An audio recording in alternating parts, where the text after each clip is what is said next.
And I'm the guy that negotiated my own contract. I'm the guy that decided to come to Arizona and put Kyler Murray in the MVP conversation. I'm that guy. I'm the guy that Bill O'Brien thought he would be better without. That's me. I'm that person. I'm the one that caught that touchdown. That's what D-Hop is saying, G. Nobody should ever get rid of me. I'm that dude, man. That's exactly right. And I love it's me, myself, and in his case, it's most definitely I. All right, the next one is a story that didn't get a lot of attention, Marcus, but this is a good one.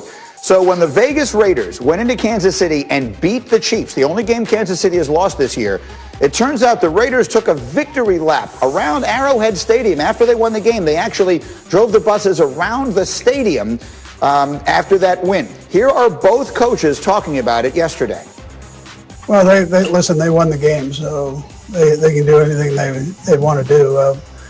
They end up winning the game. That's not our style, but we'll get ourselves back, ready to play, and that's where we're at. And you can find a smart aleck bus driver in Kansas City who made some snide comments when we got on the bus. Maybe that's why we drove around the stadium, just to tick him off. You know, this is ridiculous. Next question. Marcus, that's what they said. What does Swagoo say? You know what? We came in here. This is what John Gruden is saying to the reporter. We came in here. We won the damn game. And we wanted to leave peacefully. We wanted to leave with our win and just get back to Vegas. But the bottom line is when we got on the bus driver thought he played for the Kansas City Chiefs too. And he was hot. So, gee, we made him take a lap around the stadium to get that bad energy off before we got to the airport. That's all it was. It was just a cooling off period for everybody that think they play for the Kansas City Chiefs in Kansas City. I love it. By the way, the rivalry between Gruden and Reed goes back a really long way to when they were on the same staff in Green Bay. We'll have more to say about that later. Okay, it's one ridiculous. More. Lamar Jackson and the Ravens. They were upset by the Patriots, and he was upset afterwards. This was Lamar. We ticked off. You know, don't nobody like losing. I know none of you guys will like losing, you know, especially when we know we got a lot of talent on our team. We just got to regroup. That's what Lamar says. What does Swagoo say? Gee, I had to go back to a Chappelle skit when he said, when keeping it real goes wrong. Listen, this is the bottom line what Lamar Jackson saying. We supposed to be the bullies on the block. We the ones that talk about big trust and going downhill. And we can't do that right now, and we couldn't do it against the New England Patriots. The problem is that Lamar needs some more people around him. And last week he told us, everybody knows the plays, everybody know what the hell we doing. Lamar, keeping it real went wrong. The New England Patriots stole y'all playbook and ran the football down y'all throats, man. Yeah. I want to sit on that one a minute here and bring Jeff into it, because the two of you here on this program, we've had a lot of conversations, and it feels like about this team and about this offense, and it feels like it's kind of come to a little bit of a head here for them. Jeff Saturday, as you watch them play, what are the Ravens right now? Bad on offense. I mean, listen, you looked at, you started the whole segment with I made that catch. D-Hop makes this catch. Like, who is Lamar's I guy? He ain't got an I guy, right? He's got nobody. I mean, listen, the first play of the game, Greedy, his receiver, Brown, got pushed out of bounds by the freaking DB. Pushed out of bounds. How does that happen? I mean, talk about being physical. They took my guy and threw him out the club on the first play of the game. That's absolutely embarrassing. He can't play any better. 24-34. He's rushing the ball for 55 yards. I mean, his best receiver is Andrews. I mean, Snead is your number one. Like, I need an I guy. That's what Lamar really wants to say. I need an I guy. I'm finally with Swagoo, man. I need an I guy because I hurt for Lamar right now. I want to do more on this team as we continue, because I think it really is interesting. But now let's talk about the team that beat them on Sunday night, the ones that threw them out of that club. Here was Cam Newton after that win Sunday night on still believing the Patriots are close. I'm not going to sit up here and say I'm a prophet. I'm not going to sit up here and say I told you so. I'm not going to sit up here and rat and rave. But I've always believed and still do believe that we were close, you know, and I do believe that, you know, it only takes one. You know, the coach said it best. We are a good enough team to be better than what our record kind of displays. And, you know, we're just finding that out.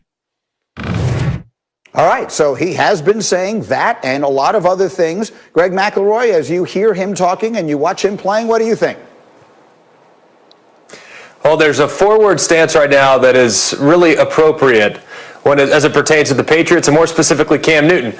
Talk less, smile more. That's Hamilton, of course. And if you really look at the Patriots, you would think, based on how they're talking the last couple weeks, that they're in the driver's seat in the NFC East. They're not. They're 4-5. They're several games back from the Buffalo Bills and even the Miami Dolphins. They're 5 games back of the Pittsburgh Steelers. And we are just a few weeks removed from arguably the worst performance of Cam Newton's career.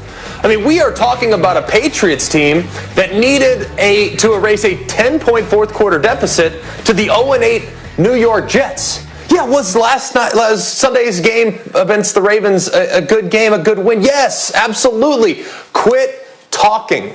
Until you get to the point in which you guys are quite literally dominating the conversation, then you could talk. Your passing offense is atrocious. You're 29th in all of the NFL right now in regards to passing yards per game. Guess who's 30 points better than you throwing the football right now?